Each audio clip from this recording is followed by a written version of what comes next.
You're listening to One Dime Radio. Become a patron at patreon.com/onedime to support the show and get access to extra content. We think that ideology is something blurring, confusing our straight view. Ideology should be glasses which distort our view. And the critique of ideology should be the opposite. Like you take off the glasses so that you can finally see the way things really are. When you talk about a revolution, most people think violence, without realizing that the real content of any kind of revolutionary thrust lies in the principles and the goals that you're striving for, not in the way you reach them. Philosophers call someone a relativist, by which they mean it's a person that holds that any view is as good as any other view. My simple response to that is this: no one holds that view. No one believes that every view is as good as every other view.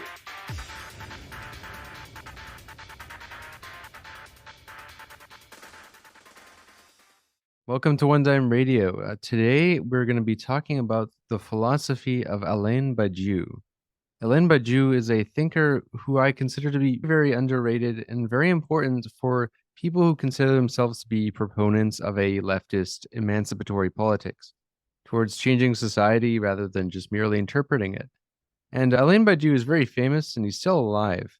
However, in the English-speaking world outside of academic circles, I don't see his work being discussed enough. I was lucky enough, though, to be exposed to Alain Badiou in grad school, and the only people I know who are Badiouians, who are very well versed in his work, include one of my mentors in grad school, one of my professors who will be on the show at some point.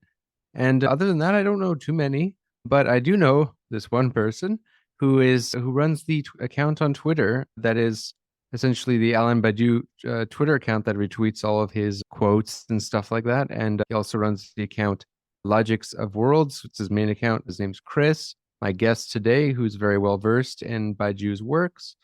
And what we intend to do today is give a general overview over some of his main core concepts. We'll cover as much as we can. There's only so much we can cover. So without further ado, Chris, what got you into the works of Alain Badiou, and why should we give a shit? Why is he important? So thank you for having me on. As you mentioned, I'm the most annoying Badiou guy on Twitter. I picked up Badiou in around 2008, 2009. I was idea shopping and I came across Slavoj Žižek's Violence. And in that book, he makes a lot of references to Badiou. And so that was sort of the next level, in my opinion, to graduate from Žižek to Badiou.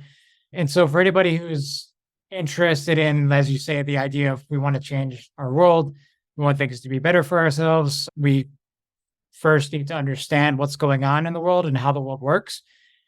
And Badiou, I think, gives a very comprehensive and systemic approach to that by understanding things in terms of situations. And as a philosopher, he gives us a very broad systemic apparatus, so to speak, of looking at the world and understanding really what change means in terms of what needs to happen. So in this case, Badiou, as a philosopher, answers three big questions: the question of being, the question of truth, and the question of subject. And as you mentioned, Badiou, now being 86 years old, has lived a very historic life. For those who haven't watched the Badiou film, it's a documentary on his life that was produced a couple years ago. I totally recommend that for all the biographical details, but for the purposes of this, we'll focus on the philosophy as such, given that it does sort of intimidate people, given Badiou's relationship to mathematics. But in general, for those who actually do take seriously the idea that we can have a society that's free of capitalism, then we should actually take a look at the work of Alain Badiou. Alain Badiou has said that the purpose of philosophy is to corrupt the youth. What does he mean by this, and what is his relation to communism? And I think the bigger question is, more contentious question certainly, is his relation to Marxism. So when Badiou speaks about corrupting the youth, the reference comes from his second manifesto for philosophy. But as a general proposition, the world we live in, the dominant ideology, the world order, capitalism, liberal democracy, basically offers us only so many options for our lives. We can go to work, be consumers, we can vote in elections, but at the end of the day, our sort of choices are very restricted. And so for Badiou, we can have ideas about how to change the world, which would be for him the idea of communism. And so rather than submitting to the dominant order and becoming workers and consumers, we corrupt the youth with the idea that things could be different. So rather than just assimilating into the dominant order, we can have ideas about communism, which are going to lead us to radical politics, to choices we make that are going to affect our lives in very different ways. So that's the kind of aspect of corrupting the youth that he speaks about. Now, the relationship of Badiou to Marxism, Badiou himself has been, like I said, he's been around since the May 68 years. So May 68 was sort of his coming of age. I think he was around 30 at the time. May 68, the politics he figured out then was the idea that beyond the Communist Party's sort of line of keeping the trade unions separate from the student movements or whatever, that there were new possibilities at play in May 68 where workers and students could actually form a different type of relationship to one another, meaning that you didn't have to restrict people to these sort of categories of working class. This is a really bad tangent. So the thing I really want to suggest about Badiou and Marxism is that Badiou does hold on to these ideas and four sort of key components or references that one would make. The first one being that the idea we can have a collective life outside of private property. The second one he suggests is that we can have a society where we don't overly specialize workers into these sort of very homogenized rules. So he gives reference to the idea of the polymorphous worker. Another sort of reference to Marxism is the idea that we don't capitulate to identitarian politics. We promote internationalism and try to reduce divisions between people as much as possible. And that the fourth one would be the idea that communists still have to commit themselves to the withering of the state. And so none of these in themselves give a kind of positive content, meaning what we should do. It's more of a reference as to, are we doing these things moving forward that are going to keep us on a sort of a path to Marxism and communism. So that being said, Badiou's conception of politics in a large sense tends to go beyond the sort of traditional class struggle, meaning that politics is something that happens in certain situations, and it doesn't simply always even out into this sort of simple workers against the capitalist class struggle. It certainly includes it, but that politics goes beyond it. Right. He has said that he is a communist more than he is a Marxist. Yes. He says I'm a communist more than a Marxist. And he's been labeled by some as a post-Marxist. Some label him post-Maoist because he, of course, has a very important relationship with Maoism and Cultural Revolution. In what ways is Badiou's approach to politics, his political, well, he would reject political philosophy, but his thinking differ from Marxism? Because I know that's a pretty big component of his work. It's certainly not, I wouldn't say his most complicated, because we're gonna get to his more complicated ideas, but because it's like a largely political podcast that has a lot of listeners who might consider themselves Marxists. Some might look that up about Badiou and they'll be immediately skeptical. They'll think he's one of these post-structuralist academics who rejects Marxism. But explain why Badiou is, what he means by that is something quite different. So in order to understand Badiou's politics, we have to maybe backtrack just a touch into the realm of philosophy. So Badiou does consider himself to be a philosopher, which is different than, say, doing politics as such. For Badiou, you really do have to ask the sort of grandiose question of what is being as such. In his 1988 work, Being an Event, which has been translated in English along with a lot of his other works, he takes the stance that being is a kind of multiplicity, as opposed to what he will refer to as being the one. Now, this goes back to Parmenides, the idea of being and thinking are the same thing. You see this in Spinoza with being God and nature. Badiou, on the other hand, sort of takes the radical decision on the opposite spectrum, which is being is nothing but pure inconsistent multiplicity. And that what we have are these sort of pockets of consistency that are thinkable for us. He uses the sort of language of Zermelo-Fraenkel set theory to think what we have as far as being, but that at the end of the day, we also sort of think of being as being synonymous with situations. So how are situations structured for Badiou? Well, if things are multiple, in set is where we have to get really not so technical, hopefully, but the idea is that you count multiples, and the idea that multiples are thinkable in terms of situations. So we have inconsistent multiplicity to consistent multiplicity. So we might think of what I used this sort of way of thinking about it a while ago. The sense of a library is a situation where you go into and you find multiples of books on shelves, and then you can sort of classify those multiples in certain ways, meaning that the library has a sort of structure to it. And out of a situation, you have a state of the situation. So again, this is a lot of what his technical jargon amounts to.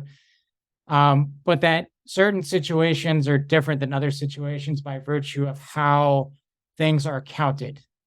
Whether or not things, to use the terms belonging or included, or whether things are presented or represented.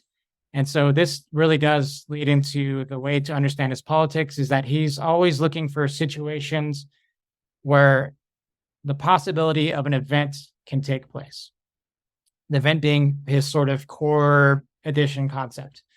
Right. So Yeah, I was going to get into that later, but I think since we're at it, I think maybe why not just dive into the most famous concept of Alain Badiou, and that being the event and its relation to being. And perhaps by the end, once we go through those key components of his philosophy, we can perhaps use the end as a quilting point to sort of quilt that to his relationship to his philosophy and his politics. His politics, because I would say his politics, I have no trouble explaining his departure his differences with Marxism and the likes of Althusser and his theory of the subject. But so why don't we just go straight into the event? And this is the problem of approaching somebody who has such a large systemic philosophy, is like, where do you enter into and how does it circle back on itself?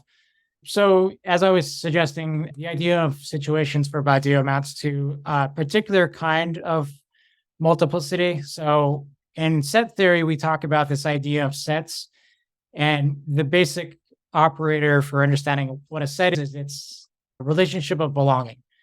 Now, books can be said to belong to a library. Pages belong to a book.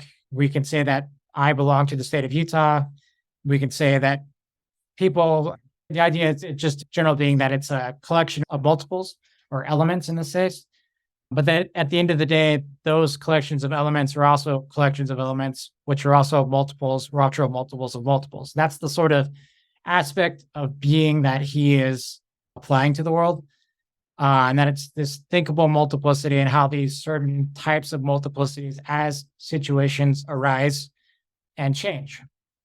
So this is where it gets into one of the key distinctions between Badiou and Marxism as this rule of the state. So for the traditional Marxist comprehension of the state, it's a special relationship of armed men, and basically it's the way that class antagonisms are reconciled in bourgeois society.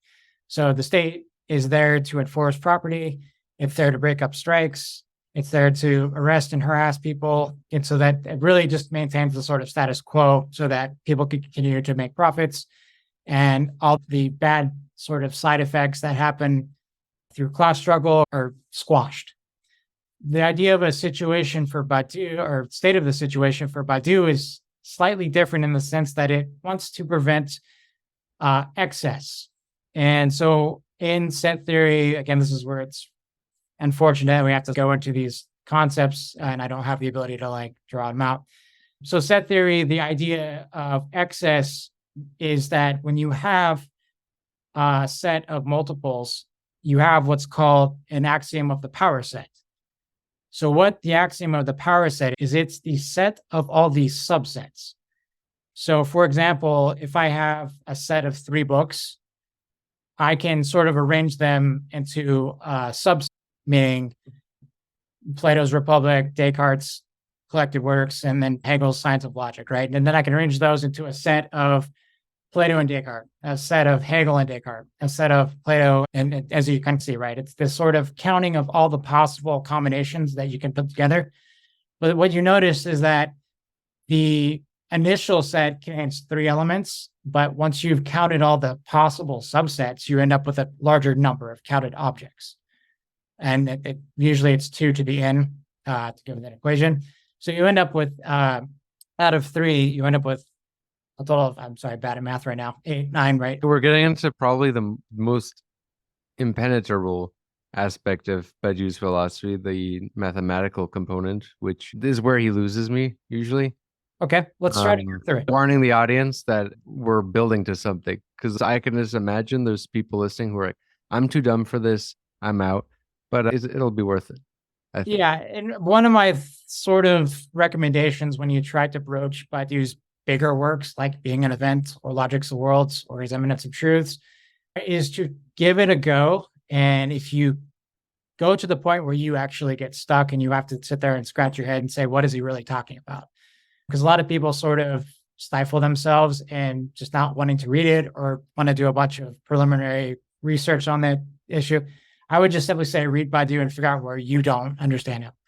So when we talk about the state of the situation, it's the point at which you count all the multiples that are present in the situation, and you end up with excess, meaning there's more countable parts to a situation than there are that simply just exist by virtue of the count itself. So the EU set theory is just really something to think through. So the idea of a situation having a sort of natural excess to it, just by virtue of its recounting by the state, means that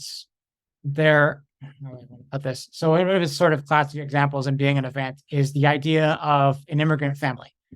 And a part of the family, the members don't have documents. Their sans papier, as he sort of famously has his organizational politique campaign.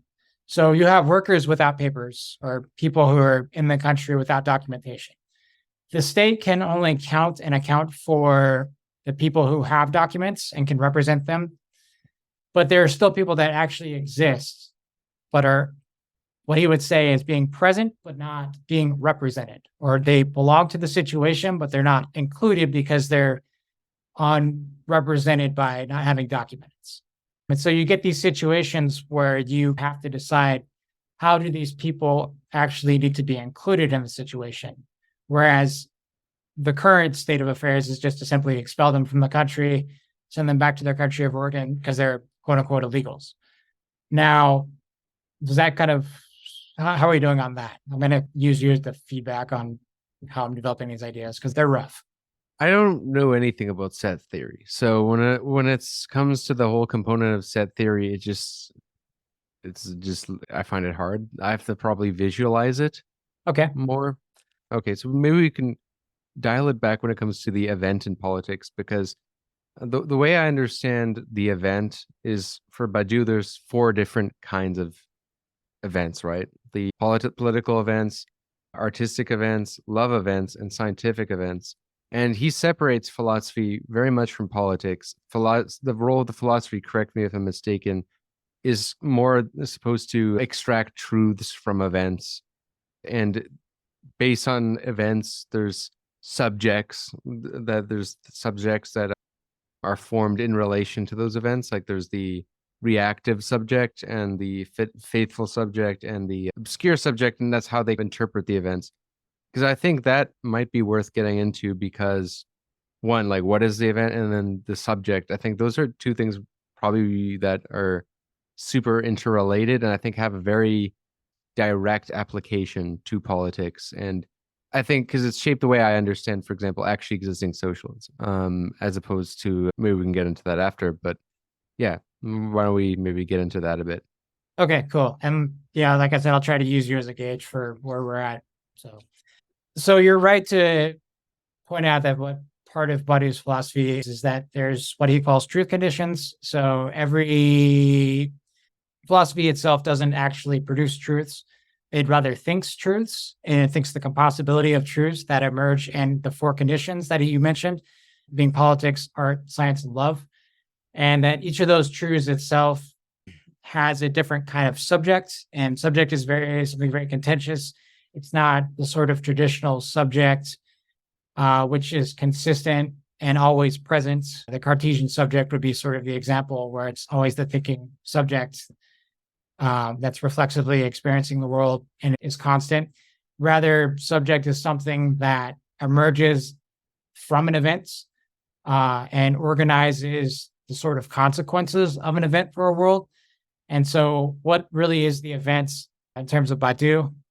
It's basically what happens when certain possibilities which are suppressed within a world become possible.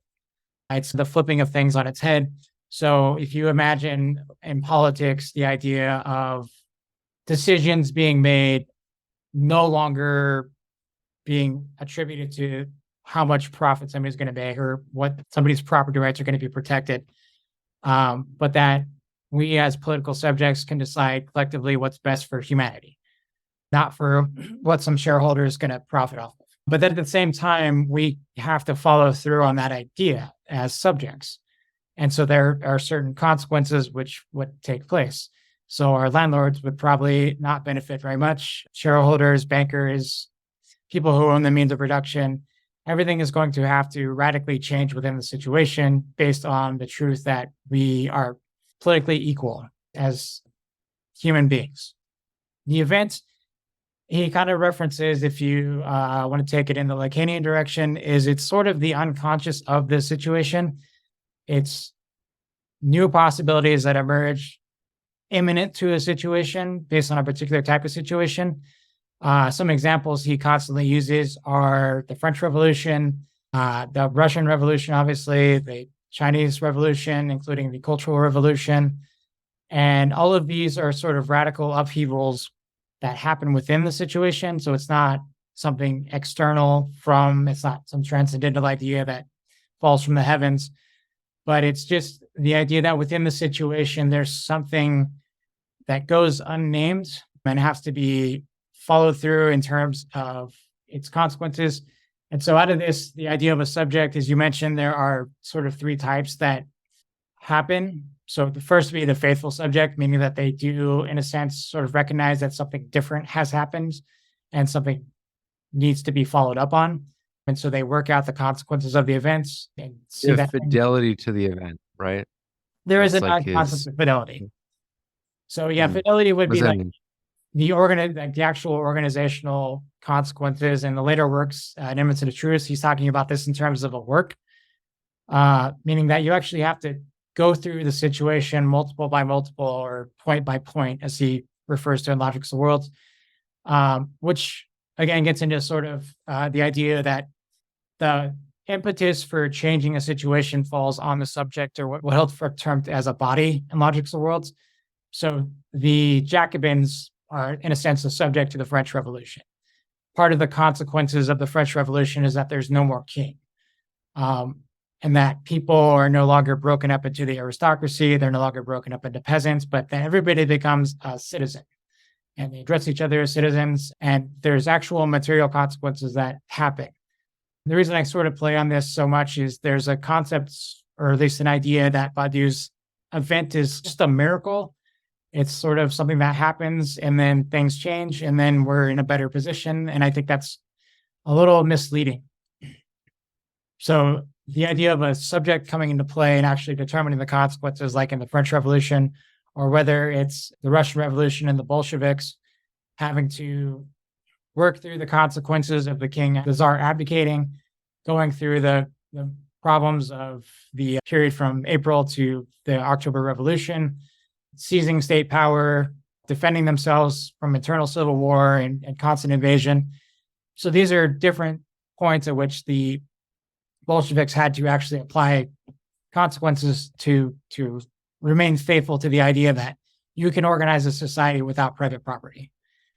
So part of the other subjects categories that you get out of Logics of the World, so we talked about the faithful, we have a reactive subject and we have an obscure subject. So a reactive subject is going to be somebody who just out and out denies that there is an event that takes place, that effectively nothing changes in the situation, and that any type of change is ultimately a kind of criminal, adventurous tendency, and that we should really just get back to the way things always were.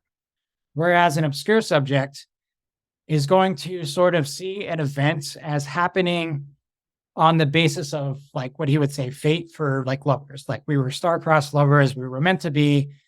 There's no real chance encounter, meaning that we don't have to put any work into it. It's just fate playing itself out. The obscure subject is also the subject of fascism. So he mentions that the only real event is particular to the German people, or Nazis, that everything else has to be excluded, and that there's something very particular about the German community that trumps everything else. Whereas, again, communist politics is going to reject any kind of identity and particularities in favor of what Badiou often refers to as a generic. So the generic meaning we find something that is in common for everybody. And that sort of gets into his politics of demanding that things be universal. So He does apply the obscure subject to Stalinism, does he not? Because like sort of the obscure subject tries to create a sort of grand narrative around events to make them, like you said, seem as if they're part of this fate.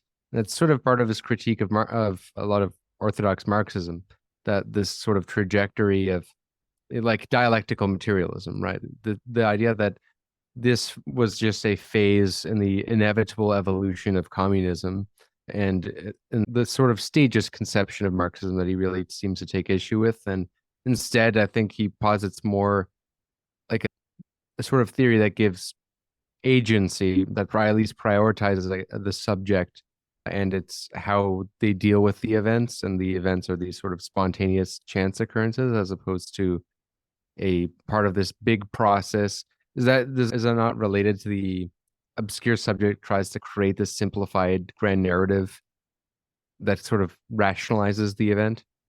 yeah, so one of the points he talks about, it's in, you can find this in Conditions, for example, is that if you try to make your politics a politics of fulfilling history and the historical role of the proletariat, without sort of dealing with politics as it occurs in situation, then yeah, there's going to be what he would call a disaster to take place. So one of this is where like Badiou sort of parts with the idea of the Stalinist conception of Marxism in favor of Maoism, is that for Maoism, there is no inevitable point at which you just declare that politics is done with. So this is one of his critiques of Stalinism, is that Stalinism sort of closed the question. It said politics is finished. We've arrived at state socialism. This is us fulfilling history, and that there's nothing needs to really change about the situation. We need to just maintain what we have. Whereas for Mao, you get the sense that contradictions are going to be a permanent feature of society. And it's a question of how to understand the nature of the contradictions, whether they're antagonistic, whether they're non-antagonistic, whether it's the primary contradiction or if it's a secondary contradiction. And so that to Badiou is what it means to think politics, is how do we as a subject, and again, I want to sort of reference here that the idea of a subject in the political sense is the community as such. We need to think not as individual subjects, you and I just having a conversation, but like what is a subject for politics is going to also be different. What is a subject for art, the subject of science, and then the subject of love. So the subject of love is obviously going to be the couple. It's the two who experience the world. The subject of science is always addressed as such to proofs and what you can demonstrate, as far as, in a sense, for Badiou, a lot of the times it's mathematics. So, and then the artistic subject is the subject who, creates an actual painting or produces a play, theater, ballet, opera. But the political subject is the community as such, but not any community that's determined by any type of identitarian logic. It's always something generic. It maintains that sort of sense of equality. So for Mao, in the sense of talking about contradictions, how do we correctly handle contradictions when they're not antagonistic, meaning how do we create solutions that apply to everybody without breaking our principles? But at the same time, how do we deal with antagonistic contradictions which don't lead us into problems of exercising state terror? So yes, there are literal class enemies to deal with, but at the same time, the whole point of an event is to sort of renew humanity and in a way that we can think what the community is going to be in terms of equality. The point on Mao, I can definitely speak to that because my upcoming video documentaries on the Chinese Cultural Revolution, which is something I've been studying for quite a while, and Baijiu's essay, The Communist Revolution, the Cultural Revolution, the Last Revolution that he has in the Communist Hypothesis, is very interesting in his take on that. And one thing about Mao, this might be a surprise, like Maoism different from Stalinism, that we're typically taught to believe that Maoism is just Stalinism with extra steps, but it's quite different in that Mao, for one, assumed probable defeat as opposed to the inevitability of socialism. He assumed that the most likely outcome that would occur was the restoration of capitalism and the defeat of the revolution. And Baijiu is inspired by that, and that his approach to politics is that we're supposed to fail harder next time or fail better the next time, as opposed to this idea that this is all part of one big process that is inevitable.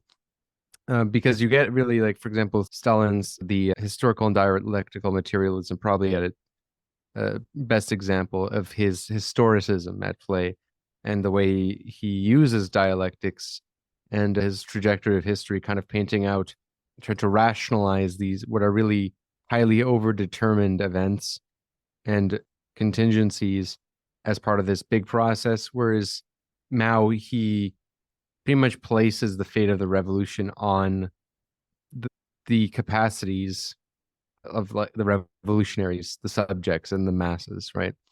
And that's one thing I did want to reiterate, because how is Maoism different from Stalinism? Well, I mean, there's obviously many things, but Mao himself, right, did not see history as this inevitable process, and he very much, not only in that text I think you were referencing, because there's on contradiction and there's on the correct handling of contradictions among the people, and in that I believe he says something along the lines of the question of whether it's socialism or capitalism is superior is yet to be decided.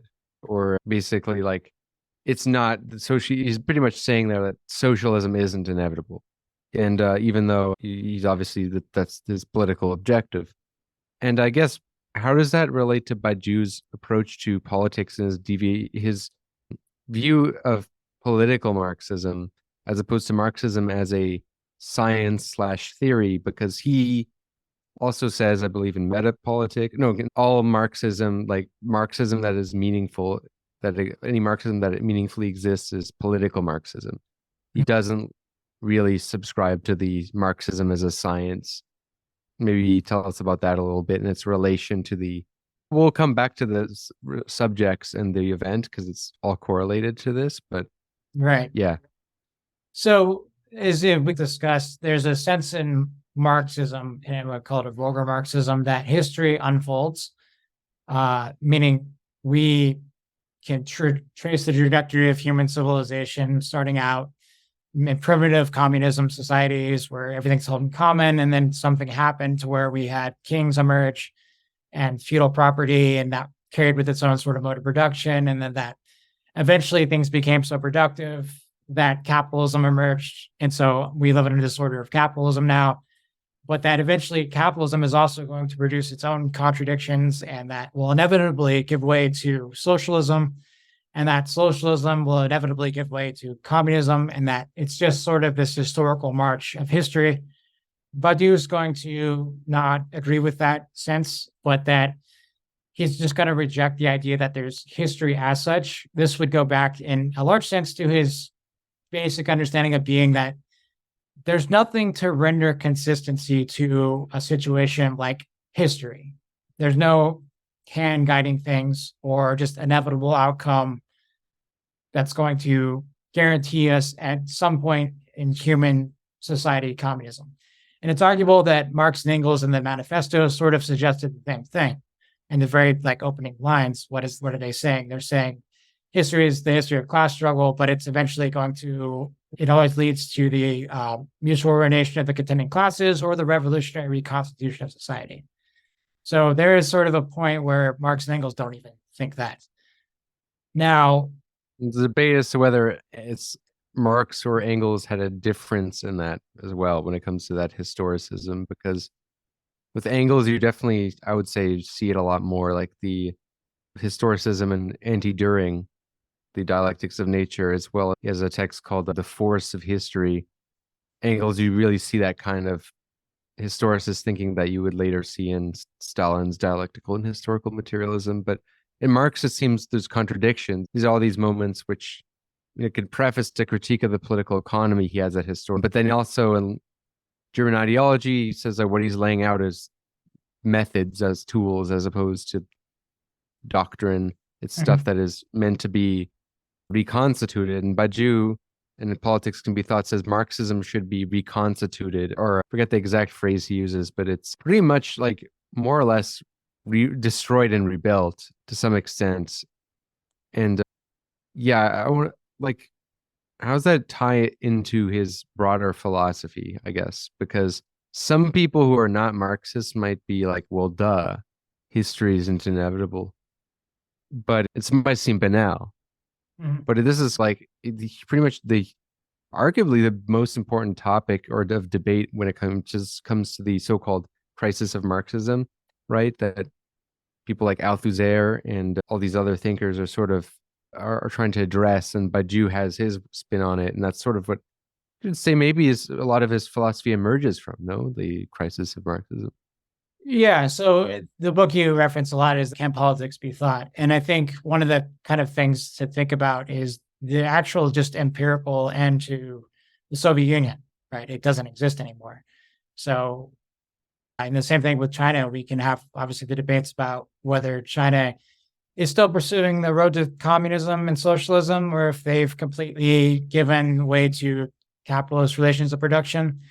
But in Badiou's thinking around the time of Can Politics Be Thought, he doesn't see the sort of three key references to Marxism being class struggle, being natural liberation struggles, and off the top of my head, I'm forgetting like the third one he mentions. But the idea is that there is no reference to Marxism at this point in the late 80s when he's sort of having this conversation amongst other intellectuals. So the question got several essays where he's again trying to refound the question of Marxism. What is Marxism actually going to look like in the post-Soviet Chinese world where there aren't these sort of obvious indicators? So for him, it does really just come down to, he always references back to the question of private property and how the world and situations are organized around private property. But at the same time that these situations are always inevitably going to lead to conflicts and excess in their own right, and that the state is always going to try to intervene and prevent excess from having what we should refer to here as the event. Again, keeping in mind that the event is something that has to be decided upon. It is absolutely related to the idea of truth. So one of the things that Badiou discusses with the events, he gives it sort of these four conditions upon which we should think of it. He says that it's an undecidable thing, that it's related to the generic, that it's also indiscernible, and that it's also unnameable. And part of this gets into, say, his ethics, so we can sort of maybe tangent into that way. But for the event to happen, it requires a very particular type of situation where, as I was sort of indicating, that something exists within the situation that isn't represented within the state of the situation. And so we have to decide how it's going to exist. And that's the language of being an event in Logics of Worlds, which is his book, which is more of what we would refer to as phenomenology as opposed to a strict ontology, is how do truth and change and these kind of things appear within a world. But it all really does come down to this idea of becoming a subject.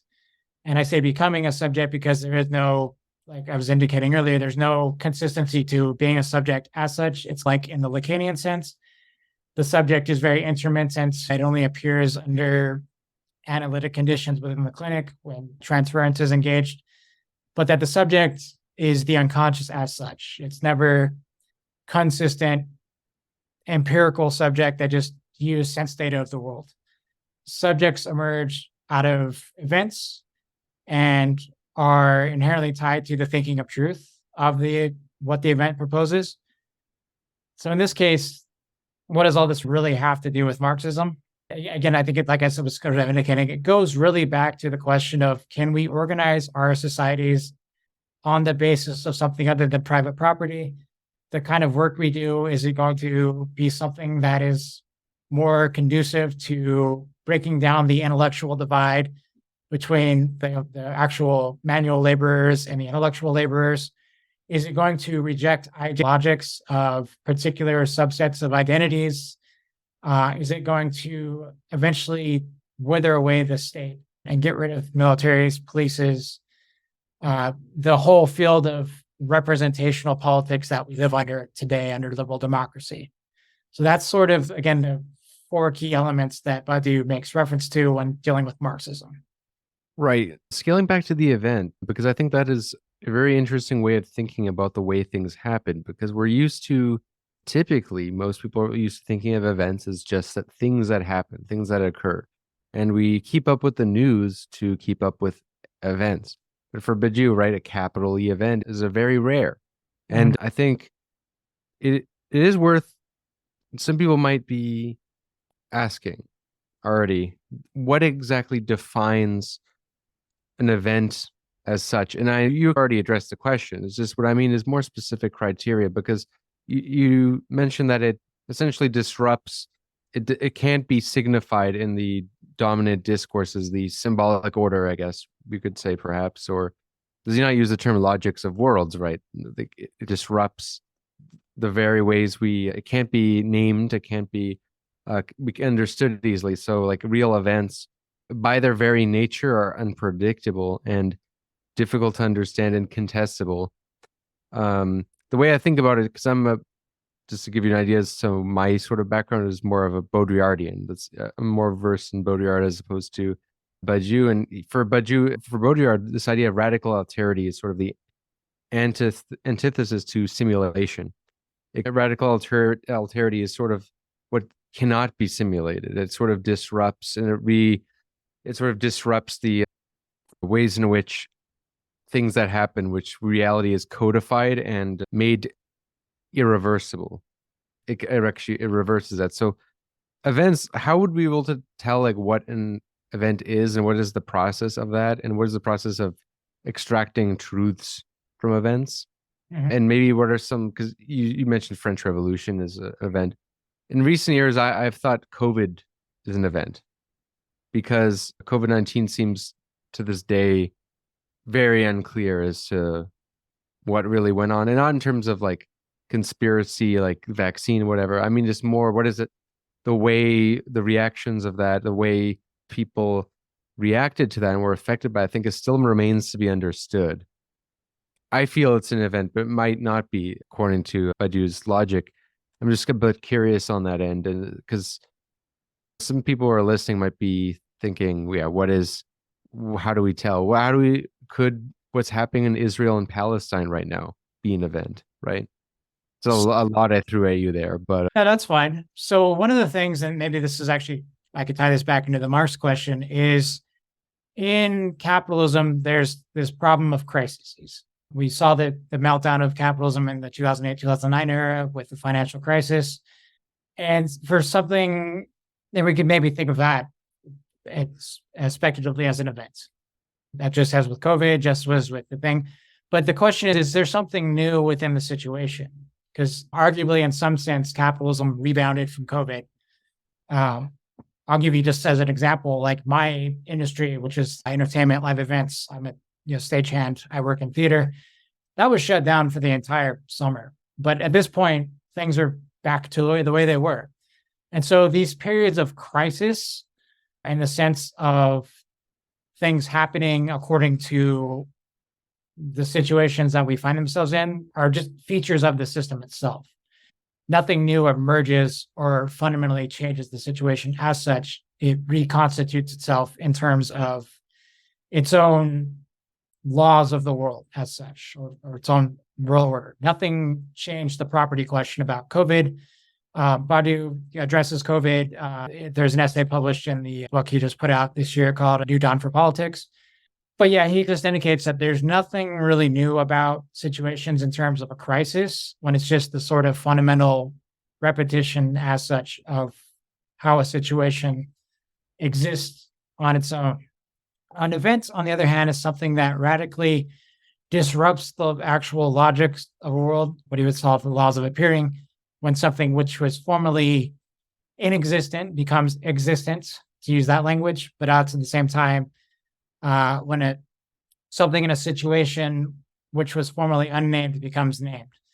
Again, lots of really jargon-heavy language to sort through.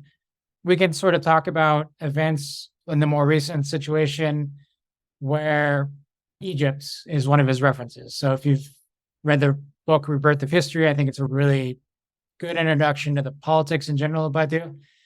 But the idea that the taking of Tahrir Square, the forcing of Mubarak out, was something historic and actually led to some addressing of a popular demand. And this is where Badiou sort of gets into this critique of what he would call movementism. So with the Israel-Palestine situation, there is a lot of movementism involved, especially in the United States, around a ceasefire. And right now, that is the correct demand. There should be a ceasefire. Israel should stop murdering and committing genocide. And people are taking steps to rally around that demand. The giant march in Washington that happened the other day. The people who are attaching themselves to the ships, which are being forced to redock because they can't go overseas with civilians attached to them, which were inevitably carrying weapons to murder people in Gaza. And then also the people who are protesting at different sites in America, the Idlib weapons manufacturer. So people are coalescing around this central demand, just like they did with Mubarak out now. But the question is, what happens after the demand is met? What happens after Mubarak is out? And this is where Badiou sort of suggests that politics really has to follow through with ideas. That's what he thinks politics is, no? Because he says politics, isn't that not what he thinks politics literally is? Like politics is thought. It involves, it's not, there is no politics without prescriptions, because he takes that view, right, that politics is rare and sequential. Yes. It's ephemeral. It's not this, what we call elections or everyday power struggles. He wouldn't consider that politics. And yeah, of course, he adopts his view from Sylvain Lazarus, the French thinker who most of his work's not even in English, but he takes that view from him. That's the kind of first writings of Badiou actually got exposed to, was Metapolitics and Politics Be Thought. I actually have them right here. I would say the first two chapters are readable, and after it's quite difficult, but this one's not too bad. Yeah. So with regards to politics, you're saying with the problem with movementism, right, and protesting, but not having a demand for what comes after, would it be safe to say that it's not politics, according to Badiou's framework, if it does not have a sort of prescription there? I mean, he does actually make the explicit claim. So it recently came out this year, was his 13 Theses on Politics, which was published on Verso and a few other formats. Oh, is that A New Dawn for Politics, or it's not within that? It was actually a different book. The first place I read it is in one of the smaller titles called "I Know There Are So Many of You," but Verso recently published it as 13 Theses on Politics, and he's critiquing this idea of movementism, that there's just no politics to back it up. So, like I said, you're issuing a negative demand on the situation to ceasefire, Mubarak out now, the French riots that happened earlier this year, where people were rejecting the idea that they should extend the retirement age. So there's all these situations where there's movement, there's activity, but it's coalescing around a negative demand. There's nothing that's affirmed new in the situation. And that's the issue for the event, is that it has to actually affirm something new, and that the ideas of political equality and emancipatory politics have to have some level of consequences for a situation. So again, going back to the idea of the French Revolution, what is the real consequence of declaring that there's a republic? It's the end of feudal monarchy, which means it's the end of the king, which means at some point the king has to go. So those are the type of consequences that the Jacobins enforced within the situation. And you can think of other examples. Once Mubarak leaves Egypt in Tahrir Square, what fills the vacuum, right? What takes over in place of that? So these issues that Badiou is trying to think through is what happens when you get your demands, but that the situation doesn't fundamentally radically change. It just repeats under a new order in a sense. Would that be saturation, which is a term he's used before? It's a Lazarus term from Lazarus, that when politics, because he thinks of politics, right, as rare and ephemeral sequences, right, that have beginning and end points. Politics as opposed to just everyday affairs, power struggles, whatever. Yeah. Voting. It starts, and he thinks of them as sequences. So when there's like a radical, for example, like a revolution, like a Russian revolution, and Bolsheviks take power and whatnot, at some point, we'll see the political sequence ends. It reaches a point of saturation or exhaustion. It basically dies out. He seems to apply that same logic to relationships in his book In Praise of Love, about love events and stuff. And because this is where I need a little confirmation, is because I know Lazarus thinks that the Russian Revolution, who Lazarus is inspired by Jews thinking on politics in this regard, thinks that the Russian Revolution basically reached a point of saturation already in the mid-20s. You could say partially because kind of turning all of what politics was to basically what the state did was now what politics was, as opposed to what the demands of people and whatnot. Yeah, I don't know if Badiou has like a difference in that, or if it's just exactly like Lazarus's framework, because it's a good question. It's been a minute since I revisited the book you're referring to, Anthropology of the Name. So to say that a sequence of politics becomes saturated means that the sort of naming and the use of names within that context carry with it so much weight that there's really no room for thinking something new. But my question more is in a practical sense. So with Alain Badiou's conception of politics, because he was critiquing movementism, and if politics is rare, how do we know when politics isn't happening, when it saturates? Okay. Or even when it's occurring. But I think when it's occurring seems more obvious because it's an event, right? For it to be politics as such, an event has to occur. Right. Well, so not for it to be politics as such, because it starts as thought, but for politics to, I guess, take place, there's an event. Right. How does that end? How do we know when politics has stopped? So let's maybe bring into this, you mentioned love as a sort of one of the other truth conditions. And it's sort of like, how do you know you're in love with somebody, which is different than, say, pursuing a family life and getting married and having kids and buying a house and sort of reproducing the family and doing your part for society to raise the next generation, versus, say, just coarse sexuality, pleasure, online dating, hookup culture, and these kinds of things. What's the sort of midway point where you know you're in love with somebody? Something about the world is just different when you're around that person, that they're the person you want to experience the world with. And when does that end in a certain sense? Those are the kind of, I think, similarities we can think about with love, because love for Badiou, as he sort of indicates in this book, In Praise of Love, love is that minimal form of communism when you're with one other person, when there's two, as opposed to, say, in politics when it's a community. So the question, of course, when does politics end? I feel like when the sequence ends, that there's nothing new, that, in the sense of when did the Russian Revolution really end? Is it the end of the Civil War? Is it the end of Stalin? Is it the actual end of Soviet life as such? When did the Cultural Revolution end? These are good questions to ask. And how would Badiou think about them? It would be in terms of when the truth procedure itself can no longer account for something new. So the idea of truth procedure comes out of Big an Event. This is what happens when an event occurs. Like I said, with love, it's yes, this is the person I want to be with, but then you sort of go through the situation of, are we going to live together? Are we going to have kids together? And these sort of yes or no points of contention that you have to deal with.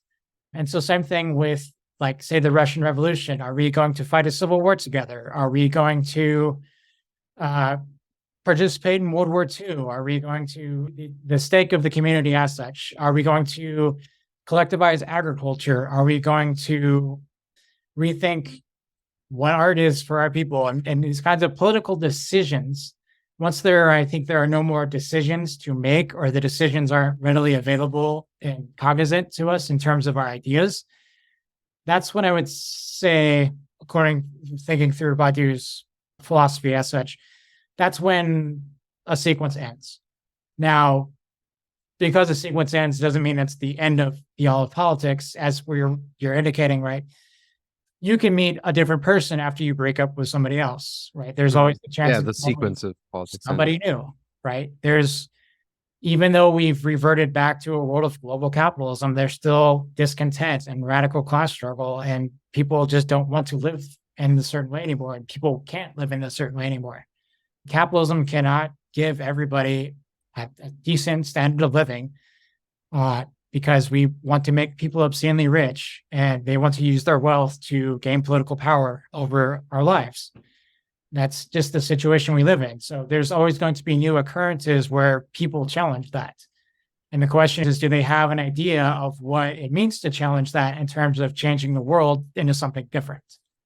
Yeah, no, that makes sense. Like with love events, I find to be the most understandable. Like that in the In Praise of Love book, I felt like I got more of an idea as to his theory of event and his truth procedures. Because so when it comes to politics ending, would it be when essentially there's no fidelity to the event that occurred, and there's people are no longer fidelity to figuring out the truths of that event, or perhaps, or I guess one could say the truth is that truth procedure has been done. But usually I think politically speaking, the application is there's no longer fidelity to it. Like, for example, in his Cultural Revolution essay, the reason why he thinks it's so significant is because Mao, part of the Cultural Revolution's project was sort of to revitalize politics, because he felt like essentially the political sequence had pretty much reached a point of stasis, when pretty much all that was happening was the party was figuring out how to pretty much just administer policies and development and productive forces. But the whole mission of the emancipation of the masses, the original mission, sort of just pushed to the side, forgotten. And Cultural Revolution wanted to revitalize that, right? That's what I think about, is that because the faithful subject is one of the three subjects, right?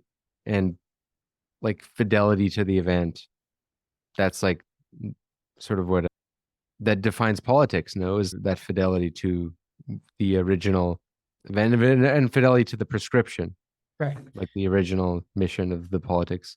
So these are great points to discuss on. So the idea I want to sort of introduce here is the concept of ethics. And so a lot of times you can see the failure of politics is the failure of there being a subject. And so his book, Ethics: An Understanding of Evil, he actually posits three forms of evil. And they're inherently related, not to sort of just like malicious mass slaughter, murderers, the kind of typical evil that you would think of when you watch like a horror movie or something to that effect. But evil, as he sort of suggests, is always related to fidelity in terms of what you're willing to commit yourself to.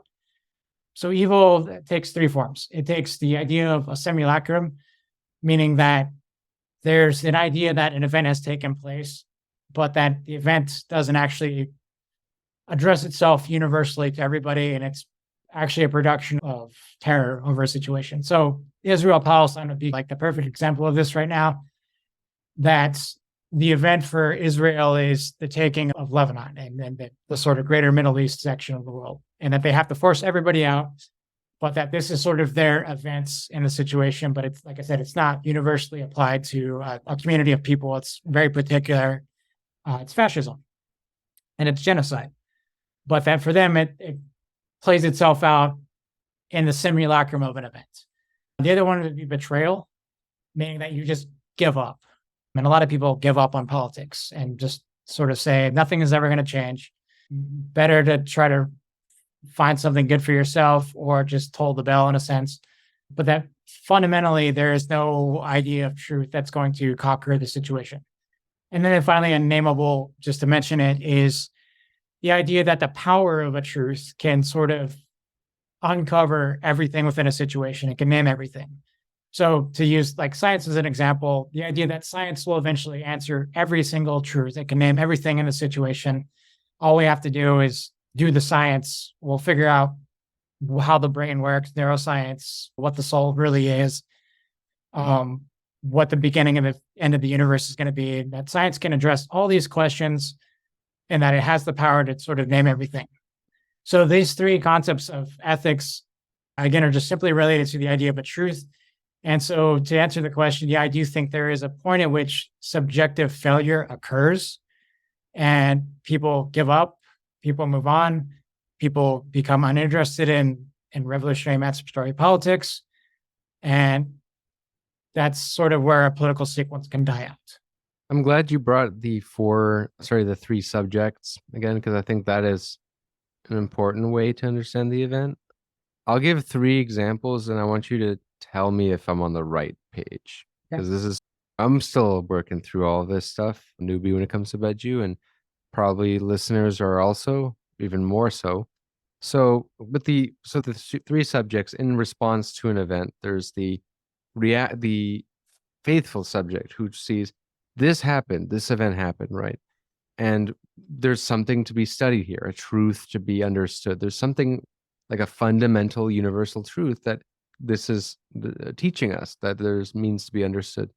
Then there's the reactive subject who's, there's nothing to see here, folks. Like, oh, this is, we could maybe think of it like actually existing socialism. People who say it was just all a failure that proved that communism didn't, like the experience of the fall of the Soviet Union in 1989, the fall of the Berlin Wall, would be, yeah, it's just proved that it didn't matter. Or I guess maybe in love events, maybe that's easier to make sense of. With a reactive subject, one could say, oh, this wasn't, I was just infatuated, or this was just some kind of basically trying to deny the event status of that event. And then the obscure subject is, it was fate.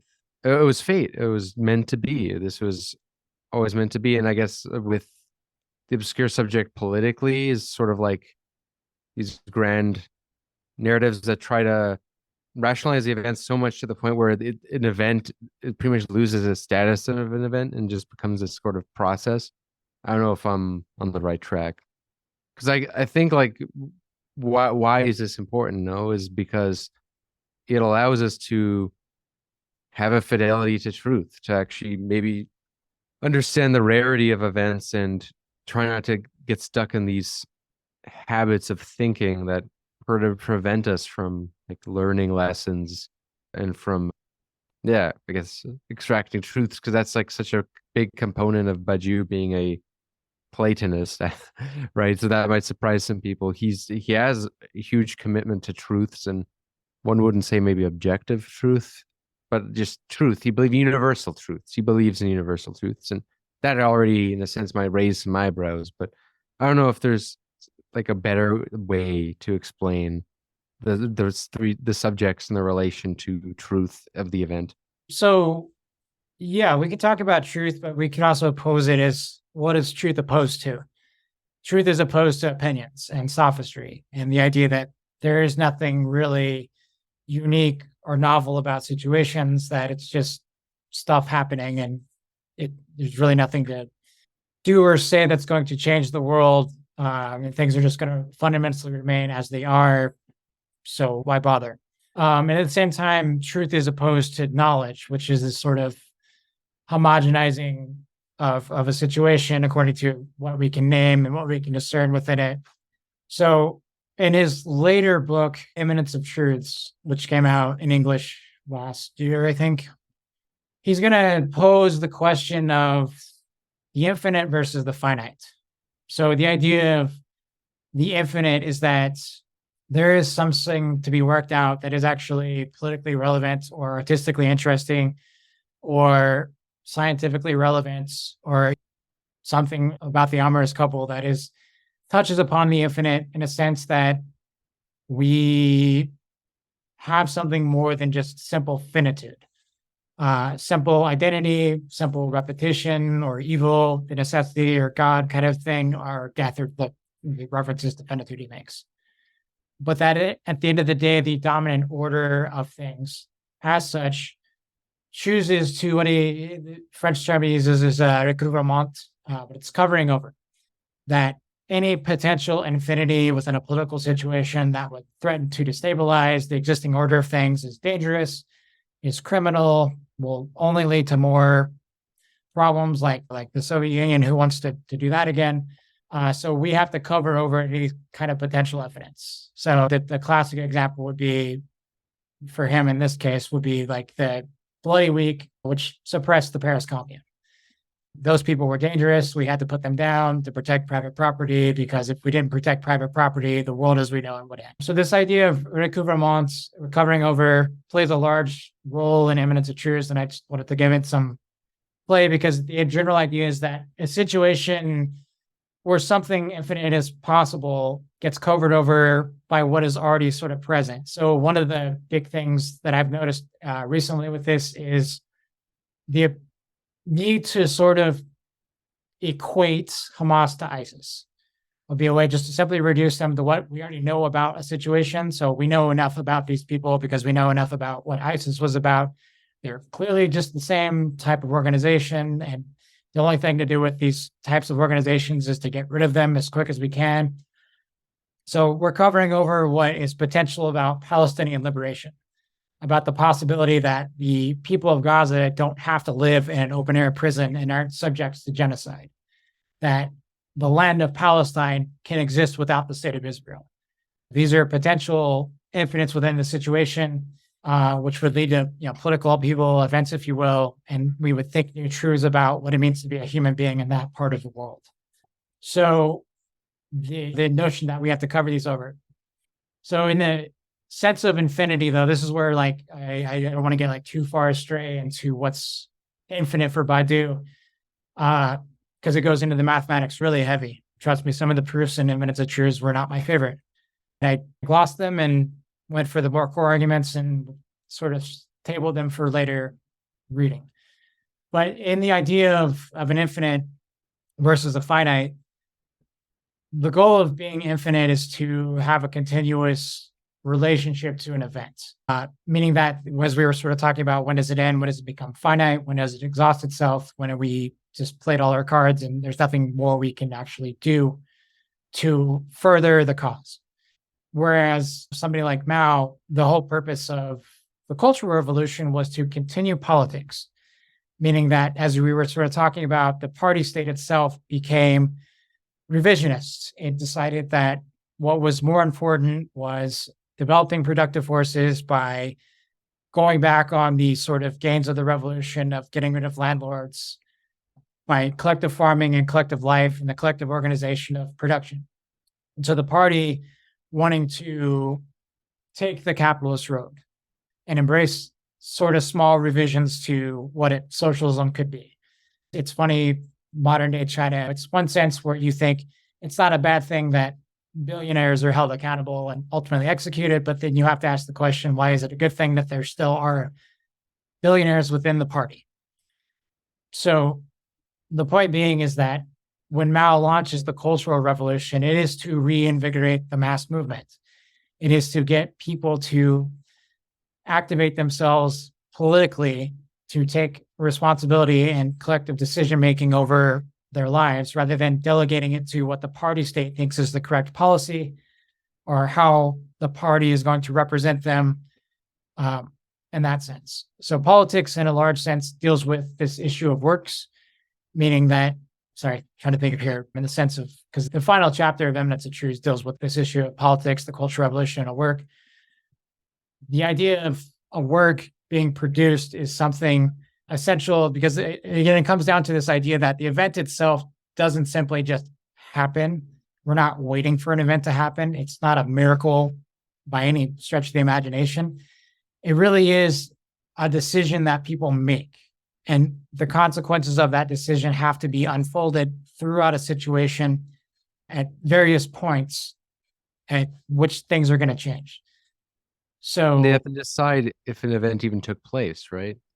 Because he correct. says that events are uncertain in that they're contestable as to whether they took place. And I think he does he not dabble with contradictory possibilities as to whether an event took place in May 68, because like he thinks it does. An event did take place in Mhm. May 68, but acknowledges that that's very contestable. Right. I don't know if you want to go into that a bit. Yeah, and I tried to explain this a little bit earlier. So the idea of May 68 was that it created different possibilities within the situation. Like I said, there could be politics involving students and workers for the first time that were different than what, say, the Communist Party at the time really wanted people to engage in. So, yes, the idea of an event, as I was saying, doesn't happen. It's something decided. And what you're really doing is you're staking your own sort of political existence on whether an event took place and what it means for the situation to change revolving around that event. I feel like I'm being very repetitious on this kind of point, but the general idea is I that mean, it's not an obvious thing. That's why I don't think it hurts. sure. The repetition. Yeah, but again, there's nothing that guarantees an event like we were discussing with the idea of history. History just isn't the unfolding of events. Events are actual breaks within the continuity of history as such. So we can't really just say what we're doing is fulfilling our destiny as working class people. What we are is precariously navigating a new situation and seeing what is new and what has to change in order to be consistent with the idea of equality. It's like making a choice, essentially. It's like a philosophy of agency, more or less. Like rather than history just taking place, that's why he likes Lenin's what is to be done so much, right? Because Lenin very much clearly identifies the need for, in order to make the revolution happen, in order to actually make the working class a class for itself, to actually impose its will, requires that party. That's why he makes the case in that book for the Vanguard Party, right? Mm. And Lenin's whole approach is in many ways different from the vulgar interpretation of Marxism as a sort of process, as we were talking about. With Lenin, it's very much, for lack of a better way of putting it, grabbing history by the balls. Like really, like if you took the stagist conception of Marxism, like let's say Kautsky, we would think socialist communist revolution is impossible in Russia, right? Because of the productive forces aren't developed enough. But there's an event that takes place being World War I, and you have this overdetermined conditions that Lenin sees a possibility, and Lenin and the Russian masses at the time and the Bolshevik party kind of make a choice to intervene in history. And would that be like a way of looking at Badiou's kind of philosophical project? Like, is it not trying to understand politics as this choice, as this intervention into history, as opposed to something we can rationalize as just part of history, something that unfolds, or something? Yeah, because I'm trying to, in a way, illuminate the gravitas of what he's putting forth here. Because he's, on one end, he has an interventionist type of thinking, in that you're trying to, politics is intervening into history. It's not just part of it. And he also, I think it's related to his conception of truths, because he's not a moral relativist. He's not he's not a relativist. He's not a deconstructionist. Mm-hmm. He doesn't have this, everything is as good as every other, but he's also at the same time not a scientific, like he's not like Richard Dawkins, someone who thinks everything can be explained by science. Mm-hmm. He's a Platonist. I don't know, how are those things related? Because I don't know if you have better ways of trying to articulate what I attempted to articulate. No, that's a lot of good thoughts, and maybe I'll try to riff on a few of them. So, what I'll try to address here is Badiou's relationship to philosophy and history as such. So, Badiou is very critical of what we would call the linguistic turn in philosophy, meaning where at a certain point, philosophy takes up questions of language. You could see this in both the analytic tradition and the continental tradition, and what we would also call the postmodern tradition. So, analytic Wittgenstein, philosophy. like Wittgenstein. Yeah, like Wittgenstein. So the question of analytic philosophy, Rudolf Carnap, Russell, Frege, all these figures, including Wittgenstein, become obsessed with the idea of creating a grammatically correct language. And that if we just learn how to analyze sentence structures, that we can clear up all the metaphysical nonsense associated with philosophy. We'll just see that we can eliminate metaphysics by creating a perfect empirical language in the sense that science becomes totalizing. And then this is also a concept Badiou uses in his earlier, or I guess late period, not late period, but Manifesto for Philosophy is the idea of sutures. So analytic philosophy is, as such, is a suture to the scientific edition of truth. And it sort of expels any type of artistic, political, or amorous concerns in favor of just doing philosophy through science.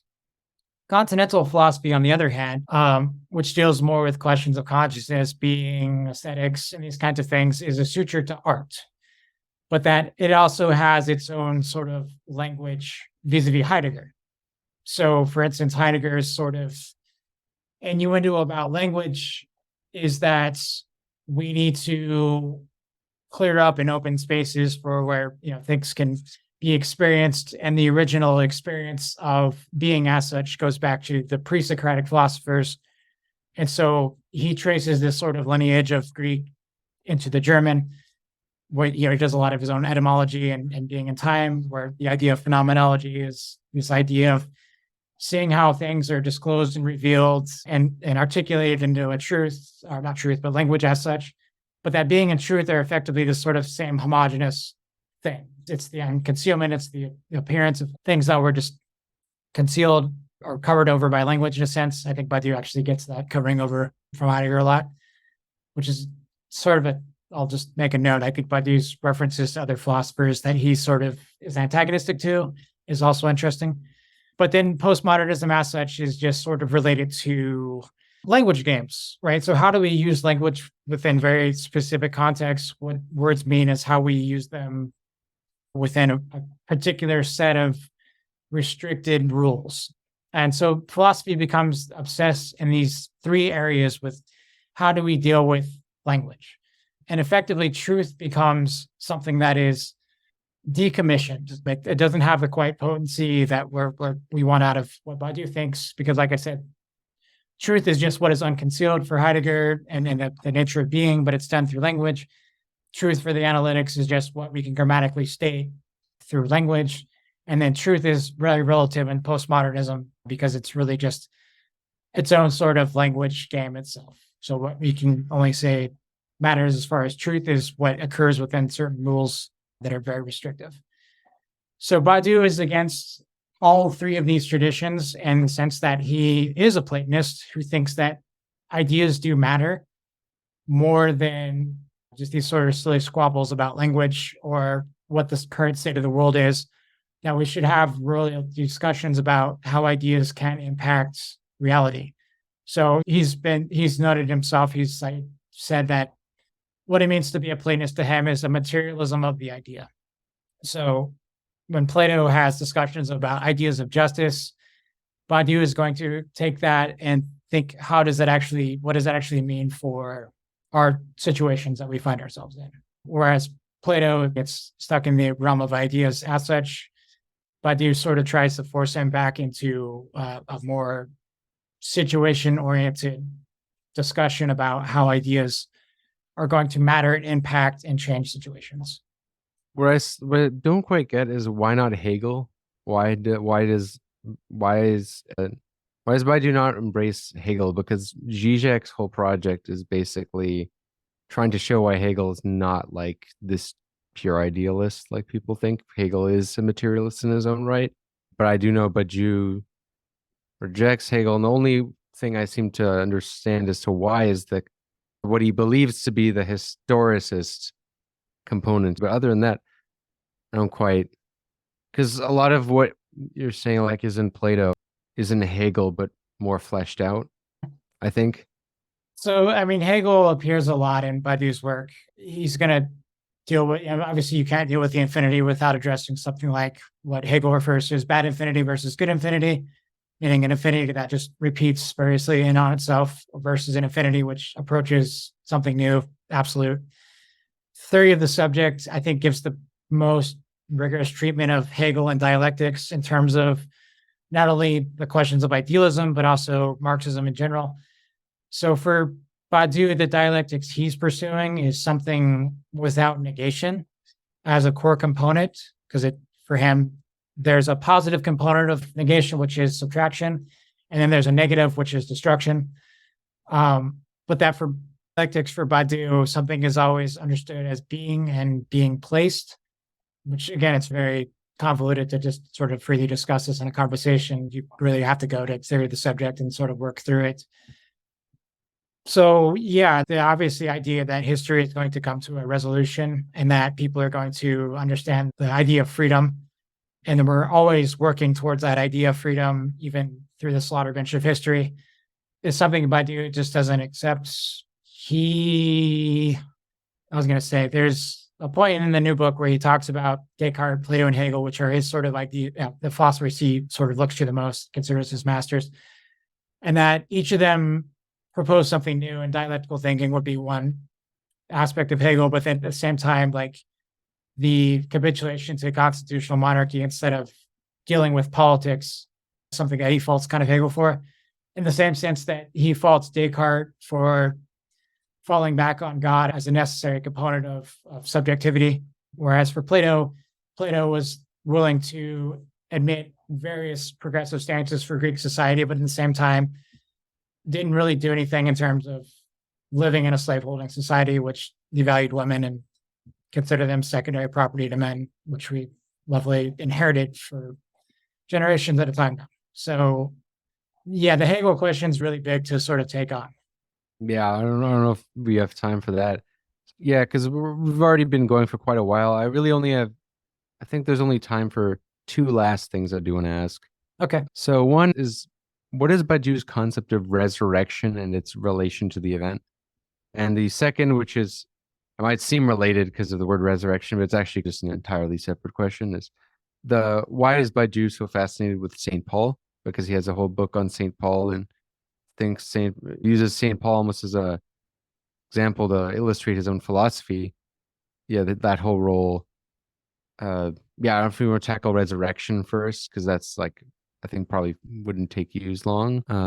But yeah, those are the two last things I wanted to talk about out on my list. Okay. So the idea of resurrection is discussed in Logics of Worlds. And for Badiou, as I was sort of discussing with situations, being the thinkable multiplicity versus in Logics of Worlds, the languages of worlds and appearances, that a world in which a truth existed, say his example would be like the Spartacist revolts, where slaves decided that they should go back to their homeland instead of being slaves, or the Haitian Revolution overthrowing their colonial masters and freeing themselves. In a certain sense, that world doesn't exist anymore. And obviously, there's the empirical historical reasons, which is to say that time has moved on and we're now in the year 2023. It's not the 17th century, it's not the 19th century or ancient Greek, but that the ideas are still understandable across time. And that's what he means when he says that truths participate in eternity in that sense. So there's that sort of time temporal component to truths, meaning that they are able to be understood and at the same time, the possibility of resurrecting those ideas in our time to suit our needs. So yeah, that's the kind of sense in which resurrection of a truth in a new world from which it was previously over with. Does that help you with the resurrection question? Yeah, so this is something I'm fascinated to know, because I can't help but make the connection to the Sorelian myths. For those who haven't heard of the concept of the Sorelian myth, is the idea that a lot of, at least according to this philosopher named George Sorel, at the time, who believed that successful political movements required a sort of grand myth behind them about their history, which that they take back in their history, that they use to get people to do the necessary things to essentially bring forth revolutionary political activity, like things that people would normally not do, like sacrifice their lives, require this sort of myth. And he's like, thinks martyrdom is an example, the myth of Christ. And he thinks that, anyway, there's some people have drawn the connection to say that the fascists have used this myth to the myth of the nation and the history of the nation, and for example, the German Volk for German fascism. To go back on, when Badiou talks about looking back at truths of older events that no longer happen, that are old, how do we know if it's like a myth, or if it's resurrection involves a myth or not, or if it's just the fidelity to truth? Because it seems very blurry, in my opinion. Like, I could easily imagine the process of resurrection involving a sort of Sorelian myth. Not that I'm opposed to that in every sense. I think that might prove useful, for example, for like looking at certain leftist revolutions or stuff like that, having a fidelity to that. Like, for example, in Russia today, if there was a fidelity to the Russian Revolution and inevitably sort of maybe a grand narrative that obscured certain things. Yeah, like, do you see the kind of connection I'm making and the question I'm trying to get at a little bit?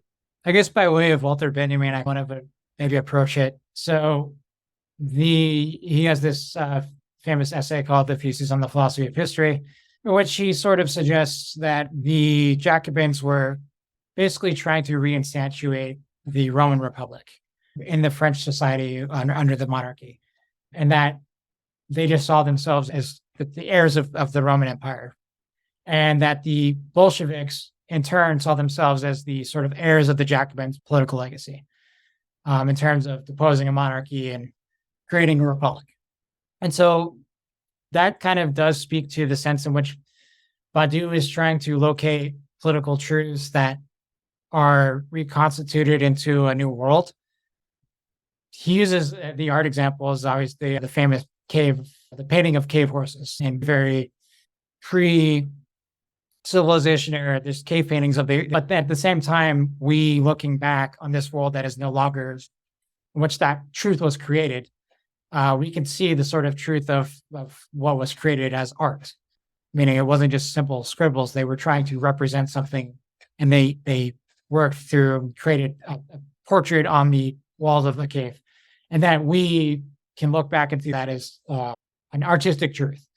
Keeping in mind that an artistic truth obviously is not the same status as a political truth, scientific truth, an humorous truth, that it requires different types of subjects. So, but the idea of going back to a political truth as something that we recognize, how do we know it in the sense of guaranteed? I'm going to just suggest something wild, which is we don't. It's what we're willing to risk and wager ourselves upon in terms of a political truth and our fidelity to it that guarantees it. So again, this is sort of a larger concept, and maybe it goes back to something we can pull out of Lacan.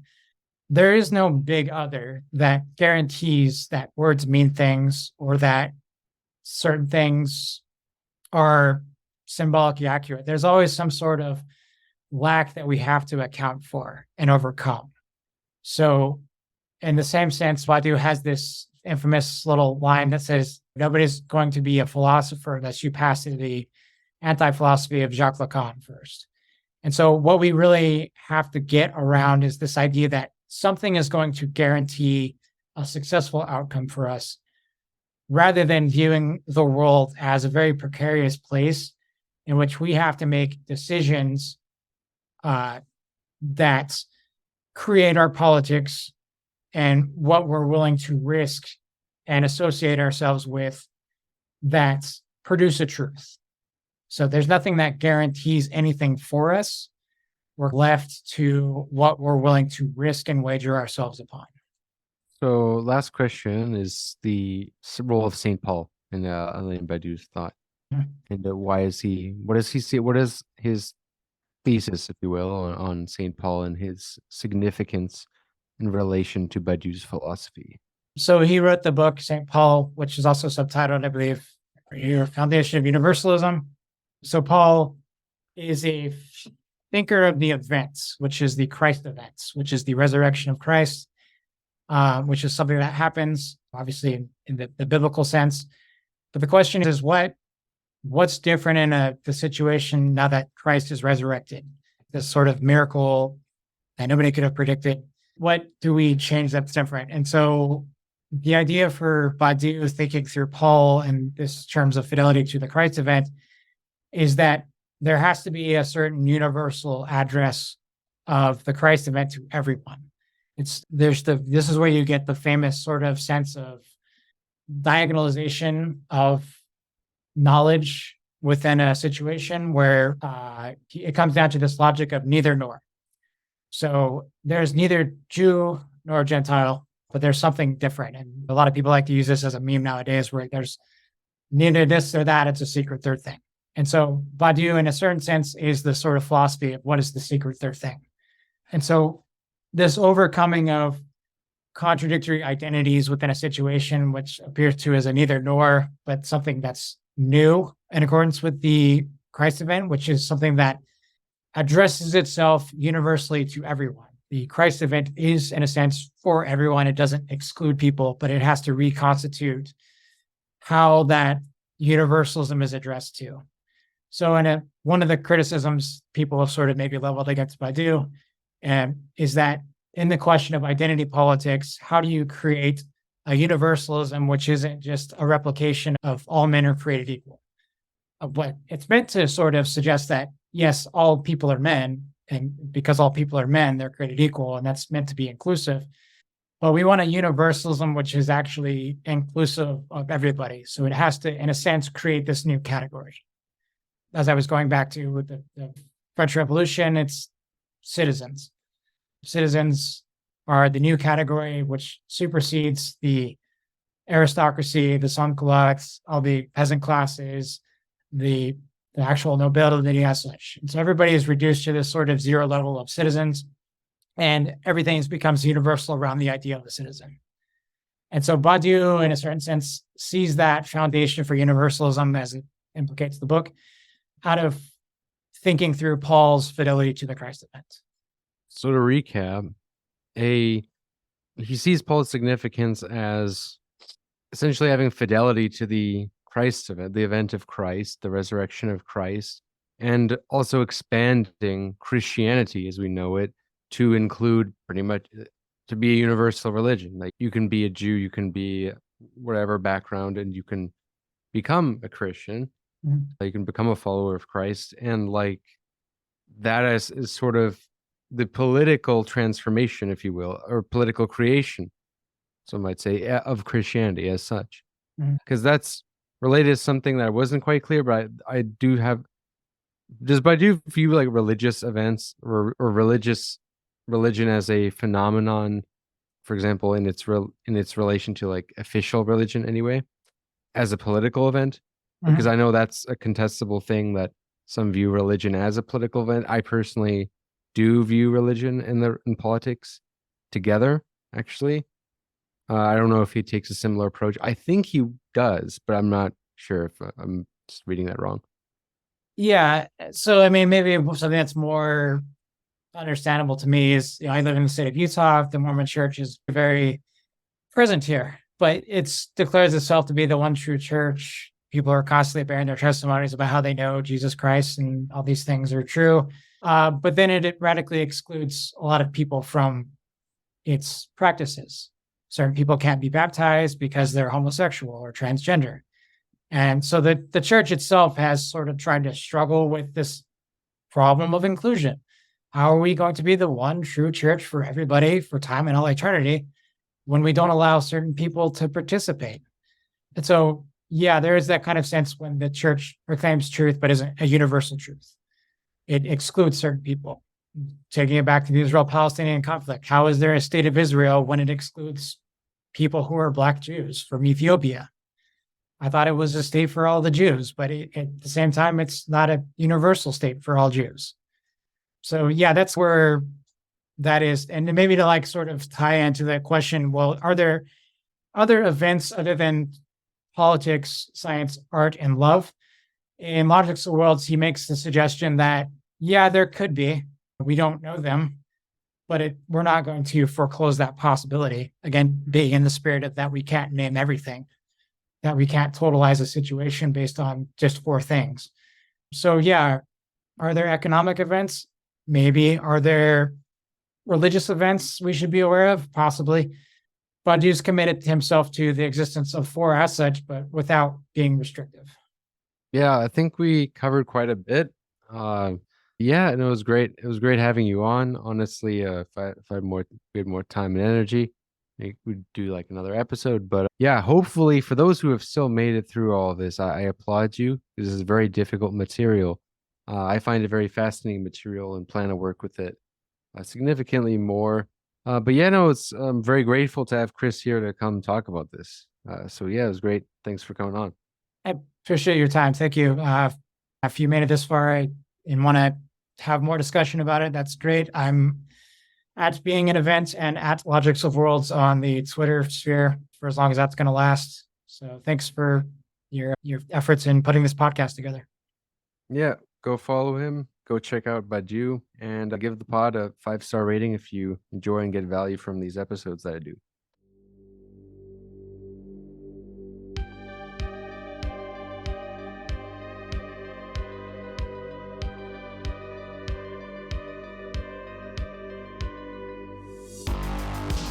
My only hope is that when enough people become pessimist, then out of despair somebody maybe does something. But you know why I also like to be a pessimist? Because it's the only way to have a nice life. If you're an optimist, then always bad things happen and you are always disappointed. When you are a pessimist, then you look around, okay, there are bad, but from time to time something nice happens and you are, as a pessimist, you are a little bit glad all the time, no? You are listening to One Dime Radio. Become a patron at patreon.com/onedime to support the show and get access to extra content.